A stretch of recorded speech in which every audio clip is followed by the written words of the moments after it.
Hello everyone. कैसे हो आप लोग? आई होप कि आप सब बढ़िया पढ़ाई कर रहे होगे अपनी। आरएस मेंस का रिजल्ट आ चुका है। तो जिन लोगों का हुआ है उनको एक बार फिर से बहुत बहुत बधाई। अनफॉर्चुनेटली जो लोग नहीं क्लियर कर पाए, कोई बात नहीं। नेक्स्ट टारगेट पे फोकस करते हैं। 2 Feb आरएस प्रीलिम्स। देखो अभी अगर बात करें तो यहाँ आज वाली वीडियो में ऐसी बात नहीं करने आए कि भाई नेक्स्ट 25 दिन में आप प्रीलिम्स फोड़ दोगे, ये सब नहीं है भाई। अगर अभी तक आप नहीं पढ़े हो ना, तो पढ़ो भी मत। सिंपल सी बात है। क्योंकि ये कोई एग्जाम ऐसा तो है नहीं कि आप उठे और जाके पेपर दे के आ गए और क्लियर हो गया। आपको भी पता है कि कितना टफ कंपटीशन है, किस तरीके से आरपीएससी अपना पेपर इवोल्व कर रही है। तो आसान तो नहीं है ये चीजें। आज जो बात करेंगे वो ये है कि अगले 25 दिन को यूज कैसे करना है। क्योंकि अभी स्टूडेंट्स जैसे लास्ट 2 दिन में अभी रिजल्ट आया, परसों रिजल्ट आया था। तो परसों का दिन भी बहुत एंग्जाइटी रही होगी क्योंकि पहले ही लोगों को पता चल गया था कि रिजल्ट आने वाला है। फिर कल वाला दिन में इसलिए आप लोगों का खराब भी होगा यार कि कितनी कोचिंग से कितने लोग हुए, किसका हुआ, मेरे दोस्त का हुआ नहीं हुआ, है ना, खुद का हुआ नहीं हुआ। इन सारी चीजों पे जिसका हुआ वो खुशी के मारे या चीजों को अपना सेलिब्रेट कर रहा होगा, फैमिली को बताया होगा, उसमें पूरा दिन चला गया होगा। जिनका नहीं हुआ वो थोड़े सैड रहे होंगे। तो ये, और जो लोगों ने मेंस नहीं दिया था वो लोग जानने में इच्छुक रहते हैं यार कि किसका हो रहा है, किस कोचिंग से कितने सिलेक्शन हुए, तेज सिविल्स की लाइब्रेरी प्रोग्राम से कितने बच्चों का सिलेक्शन हुआ। तो इन सारी चीजों में 2-3 दिन आप लोगों ने, अभी 2 दिन तो बेसिकली निकाल दिए। अब जो है, वैसे तो 28 डेज बच गए, बट फिर भी ये आप मान लो कि 2 से 3 दिन आप जो, जैसे एडमिट कार्ड आएगा, फिर आप एडमिट कार्ड से अपने जो भी सेंटर्स आप लोगों को अलॉट किए जाएंगे वहां पे मूव करोगे, है ना। तो इन सारी चीजों में भी ये 2-3 दिन आपके वेस्ट हो जाएंगे। आपके पास 25 दिन ही बचेंगे जो आप अच्छे से पढ़ाई कर सकते हो। तो उन 25 दिन को ना कैसे यूज करना, उस चीज के बारे में बात करेंगे। और बिल्कुल देखो, अगर आपने अभी तक कुछ भी नहीं पढ़ा है तो सच में बहुत टफ है। मैं बिल्कुल ये नहीं कह रहा कि आपको कि होगा ही नहीं, बाय लक हो भी सकता है। बट हाँ, टफ है, डिफिकल्ट हो जाता है। लेकिन अगर आप कॉन्टिन्यूसली पढ़ रहे हो और लास्ट टाइम पे आके अगर आप खुद को डिमोटिवेट कर लेते हो या गिव अप करने वाली सिचुएशन में आ जाते हो तो भी सिचुएशन खराब हो सकती है प्रीलिम्स को लेके। बट अगर अच्छे से थोड़ा सा प्लान करके चीजों को अगर आप जाते हो तो ये 25 डेज को भी बहुत इफेक्टिवली आप यूज कर सकते हो। देखो अभी जो दिन बचे ना उनको क्या करो, आप लोग ना ब्रेक डाउन कर लो। ब्रेक डाउन भी ऐसे करना है कि यार 3 सेक्शंस में ब्रेक कर लो। कि 15 दिन जो है, अपन 15 दिन क्या करने वाले हैं, और उसके अलावा, एक मिनट आना, कि 15 दिन में अपन क्या करेंगे, सिर्फ रिवीजन करेंगे। जो भी नोट्स आपने बनाए हुए हैं, XYZ कोचिंग, जो भी मटेरियल आपके पास है, जो अभी तक आपने पढ़ा है, आपको उसको रिवाइज करना है। तो 15 दिन में तो ऐसे ब्रेक कर लो। फिर आप जैसे ये डिसाइड कर लिया कि जो अगले 5 दिन है वो उसमें हम लोगों को मॉक टेस्ट देने हैं, प्रॉपर मॉक टेस्ट देने हैं। और फिर जो 5 दिन बचेंगे अपने पास, उनमें क्या करेंगे, फिर से जो हाई प्रायोरिटी जो एरियाज हैं उन पे फोकस करना है।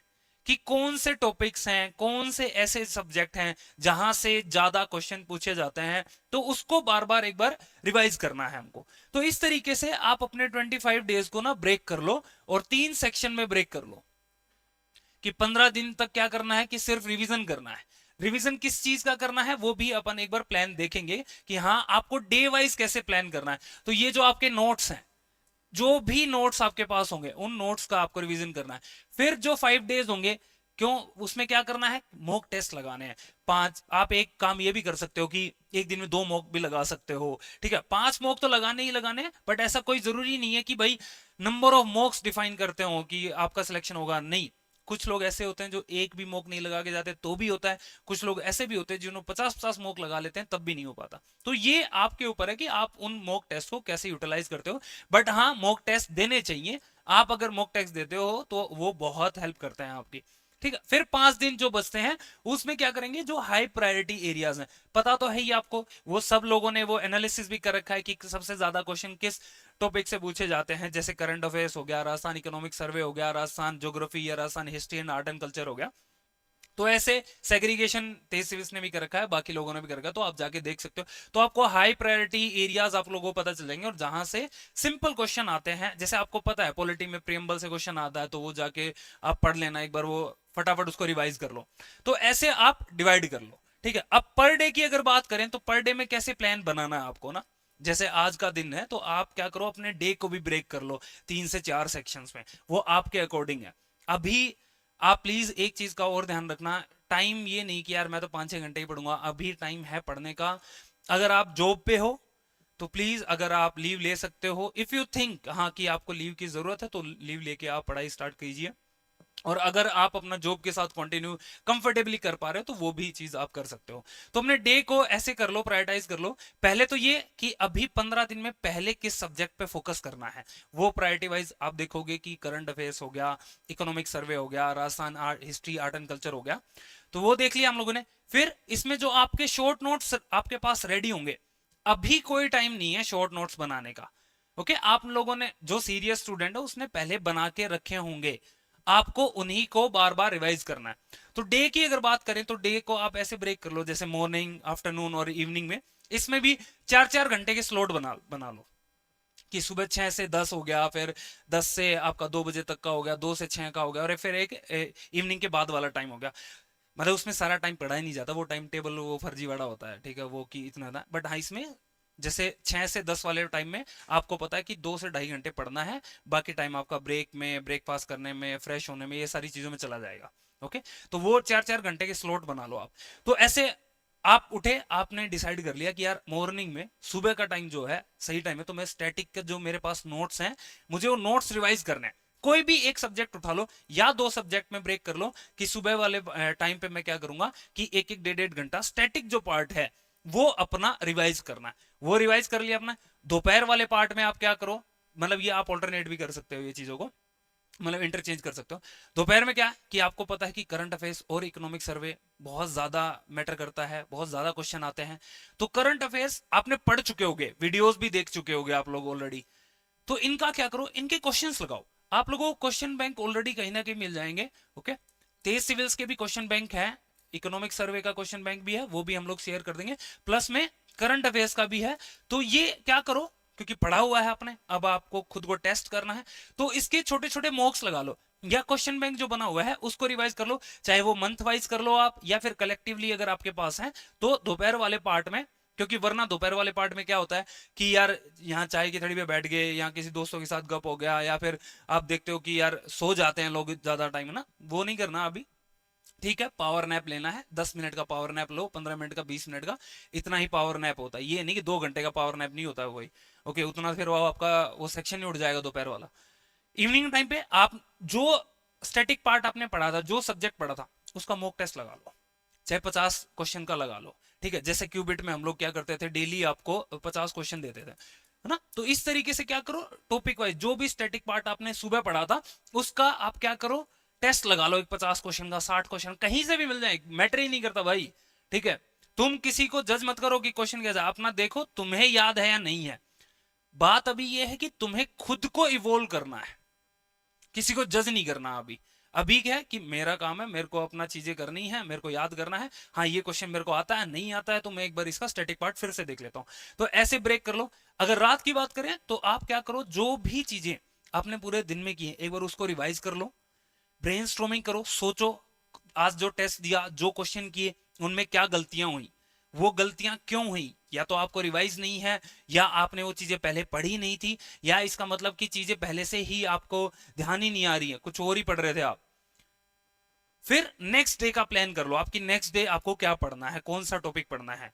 और एक बार जो भी जैसे जो जो शॉर्ट नोट्स हैं, जो टेस्ट आपने दिया आज दिन में, जो मिस्टेक्स आपने की, वो आप रिवाइज कर लो पूरा का पूरा। तो इस तरीके से आप अपने पूरे दिन को डिवाइड कर लो, चाहे आप लाइब्रेरी में पढ़ रहे हो, चाहे आप अपने रूम पे बैठ के पढ़ रहे हो, कहीं पे भी पढ़ रहे हो। एंगेजमेंट जो है, चाहे वो दोस्तों के साथ है, चाहे वो आपके सोशल मीडिया पे है, वो प्लीज, इट्स अ रिक्वेस्ट, वो आप कम कर दो।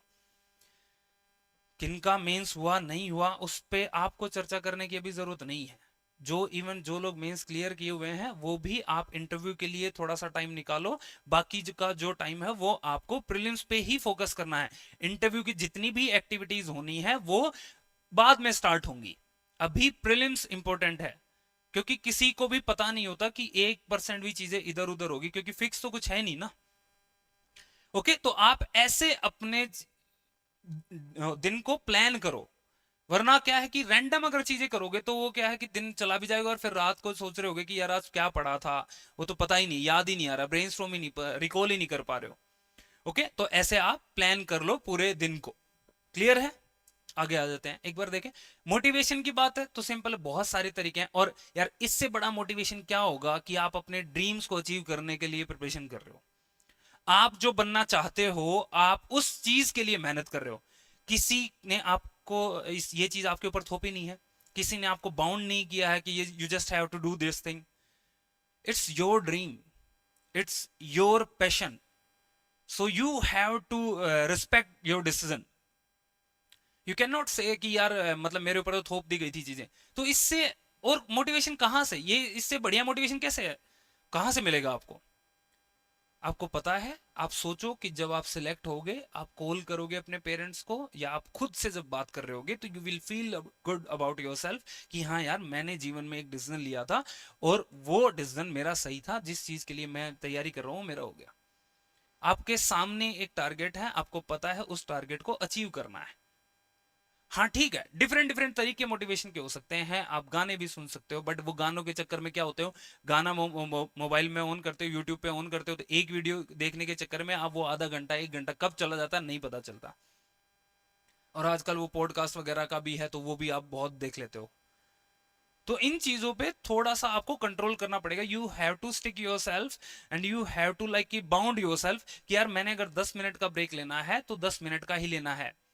टी ब्रेक्स पे या चाय पे जाओ, चाय पियो, कोई दिक्कत नहीं है, लेकिन वो लॉन्ग टर्म्स लॉन्ग ब्रेक्स नहीं होने चाहिए, वो छोटे छोटे ब्रेक्स होने चाहिए कि 10-15 मिनट का ब्रेक हुआ, बाकी वापस जाके अपनी सीट पे बैठ के पढ़ाई करो। सुबह अगर आपको लगता है कि हाँ ठीक है तो थोड़ा आप योगा कर सकते हो, मेडिटेशन कर सकते हो, थोड़ा वर्कआउट कर सकते हो। हैवी वर्कआउट भी नहीं करना, क्योंकि हैवी वर्कआउट करोगे तो बॉडी पेन करेगी, बॉडी पेन करेगी तो आपको नींद आएगी, थकान होगी और आपका पढ़ाई का टाइम चला जाएगा।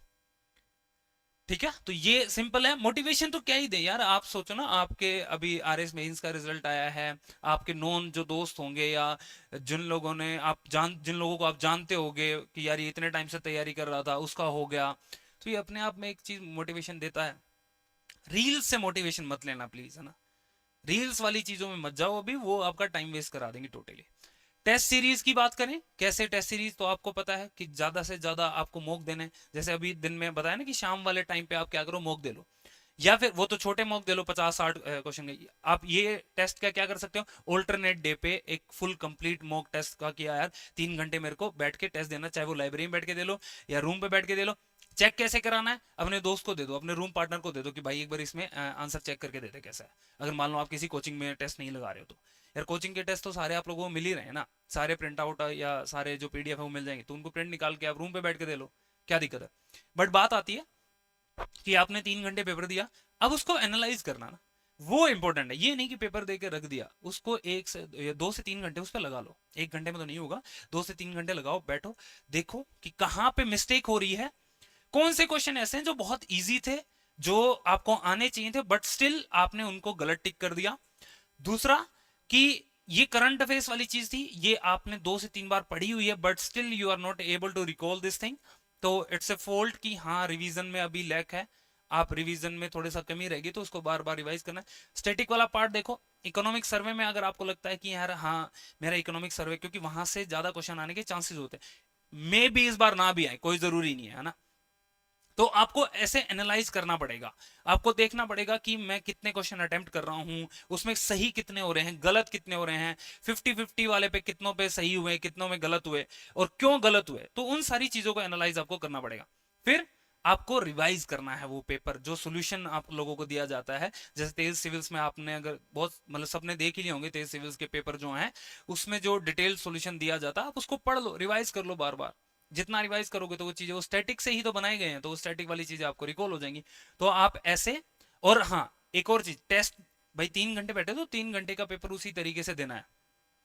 ओके, आपको टाइम और एक्यूरेसी का ध्यान रखना है, ये नहीं कि भाई बैठ गए अरे यार पूरा दिन में सोल्व कर लेंगे, नहीं, आप प्रॉपर स्टॉप वॉच लगा के बैठो, देखो कि कितने टाइम में आप कितने क्वेश्चन सोल्व कर पा रहे हो। क्लियर है? तो इस तरीके से आपको अपनी टेस्ट सीरीज का ध्यान रखना है, वो यूज करना है। आप टॉपिक्स आपको पता है सारे कि कौन से टॉपिक से, जैसे हम अगर बात करें तो आपको ये बात पता होगी कि करंट अफेयर्स सबसे ज्यादा इंपॉर्टेंट है ना, सबसे ज्यादा क्वेश्चन जो है वो करंट अफेयर से आते हैं। उसके बाद अगर हम लोग बात करें तो इकोनॉमिक सर्वे से क्वेश्चन आते हैं। फिर उसके बाद देखते हैं तो राजस्थान हिस्ट्री वाला पार्ट जो है, Rajasthan history art and culture वाला पार्ट। फिर अगर इसके बाद देखें मैथ्स एंड रीजनिंग, बहुत सारे स्टूडेंट्स जो हैं वो मैथ्स रीजनिंग को कभी करते ही नहीं है, सोचते हैं यार मैथ्स तो हमसे होगी नहीं। नहीं भाई, 20 क्वेश्चन आने हैं, ये आपको कट ऑफ क्लियर कराने में बहुत हेल्पफुल रहेगा, तो इसको कर लो यार, कुछ तो क्वेश्चन करके आओगे। जब आप अगर एक टॉपिक के अगर मान लो 10 से 15 क्वेश्चन भी सोल्व कर लेते हो ना, जो सिलेबस दिया हुआ है उसके 10 से 15 क्वेश्चन भी सोल्व करके जाते हो, तो आप एटलीस्ट 5 7 8 10 क्वेश्चन सोल्व करने में, मतलब उनको सोल्व कर सकते हो। ऐसा नहीं कि वो सोल्व नहीं होंगे, बट हाँ एक टॉपिक के 10 से 15 क्वेश्चन भी लगा लो तो कुछ तो क्वेश्चन करके आओगे ना, से तो अच्छा ही है ना। फिर आप देखोगे कि आप साइंस एंड टेक वाले जो क्वेश्चन है वो भी बहुत आते हैं, वो भी करंट अफेयर से काफी क्वेश्चन है। तो इस तरीके से उन टॉपिक्स को, उन सब्जेक्ट्स को प्रायोरिटाइज कर लो। जैसे फिर राजस्थान आप देखोगे ज्योग्राफी वाला है पार्ट है, राजस्थान ज्योग्राफी से बहुत सारे क्वेश्चन पूछे जाते हैं, तो उसको रिकॉल कर लो, है ना। अभी ज्योग्राफी भी डिस्ट्रिक्ट्स जो कैंसिल की गई हैं तो वो चीज भी आपको थोड़ा सा ध्यान रखनी पड़ेगी, बट ये चीजें देखो वहां पे कॉस्ट बेनिफिट एनालिसिस कर लो। जो नई ज्योग्राफी है अभी राजस्थान ज्योग्राफी, तो उससे क्वेश्चन आने के बहुत कम चांसेस हैं। ऑलरेडी जो अभी एग्जाम्स हुए हैं उनमें क्वेश्चन ज्यादा पूछे नहीं गए हैं, तो आपको जो पुरानी वाली जो ज्योग्राफी आप लोग पढ़ रहे थे उसी पे ज्यादा रिलाई करना, उसी पे ज्यादा फोकस करना। ओके, तो ऐसे हाई यील्ड जो टॉपिक्स हैं उनको एक बार आप लिस्ट बना लो। इवन हम लोगों ने भी जो 50 टॉपिक्स हैं इंडिया वाले पार्ट की अगर बात करूं तो 50 टॉपिक्स कौन से हैं वो हम लोगों ने एक वीडियो बनाया भी था, और इवन जो टॉपिक्स वाइज हम लोग क्या है कि वन लाइनर जो आपके साथ पीडीएफ शेयर कर भी रहे हैं, तो आप वो जाके देख सकते हो, टेलीग्राम चैनल से डाउनलोड भी कर सकते हो, वहां से भी क्वेश्चन आने के चांसेस हैं। तो ऐसे आप अपने इन 25 डेज को यूटिलाइज करो, ब्रेक करो कि 15 दिन मेरे को क्या करना है, पूरा प्लान जो भी बताया उस तरीके से फॉलो करना है। 5 दिन मॉक टेस्ट लगाने हैं, 5 दिन जो ये हाई यील्ड टॉपिक्स हैं इनको रिवाइज करना है, बार बार रिवाइज करना है। जो शॉर्ट नोट्स हैं सुबह उठ के उन नोट्स को एक बार देख लिया, स्टैटिक पार्ट एक कर लिया, फिर दोपहर में करंट अफेयर्स इकोनॉमिक सर्वे के क्वेश्चन लगा लिए, ज्यादा से ज्यादा क्वेश्चन लगा लो, लेकिन टाइम फिक्स करो। ये नहीं कि एक ही सब्जेक्ट पे बहुत ज्यादा टाइम हम डिवोट कर दें, तो वो चीज भी नहीं होनी चाहिए।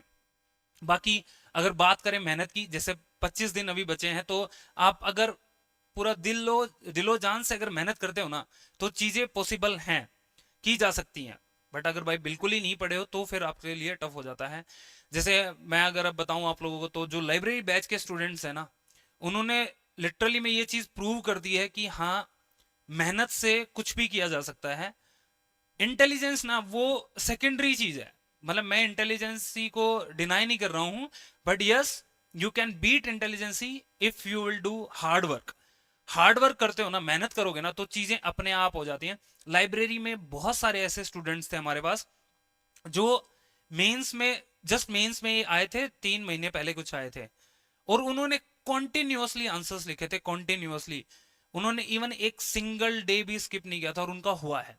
फर्स्ट टाइमर भी ऐसे स्टूडेंट्स हैं जो फ्रेशर्स बच्चे थे।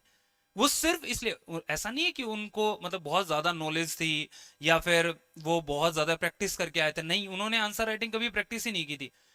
The only thing which they have क्या था कि वो बैठ के लिखते थे, मेहनत करते थे। तो बस आप भी ये जो 25 दिन है, इन 25 दिन में जितनी मेहनत कर सकते हो उतनी मेहनत करो। बाकी तेज सिविल टीम की तरफ से आपको बहुत बहुत शुभकामनाएं जिन लोगों ने मेंस निकाला है, और आपको all the best prelims exam के लिए। बाकी कोई भी दिक्कत आती है तो आप हम लोगों से कांटेक्ट कर सकते हो, टेलीग्राम के थ्रू, मैसेज के थ्रू, कॉल के थ्रू। बाकी ऑफिस भी विजिट कर सकते हो। और इंटरव्यू प्रोग्राम के लिए हम लोग प्लान कर रहे हैं, डिफरेंट ग्रुप बना दिया गया है, तो जिन लोगों ने ज्वाइन नहीं किया है वो जाके ज्वाइन कर सकते हो और गूगल फॉर्म फिल कर देना। तो that's all, thank you very much.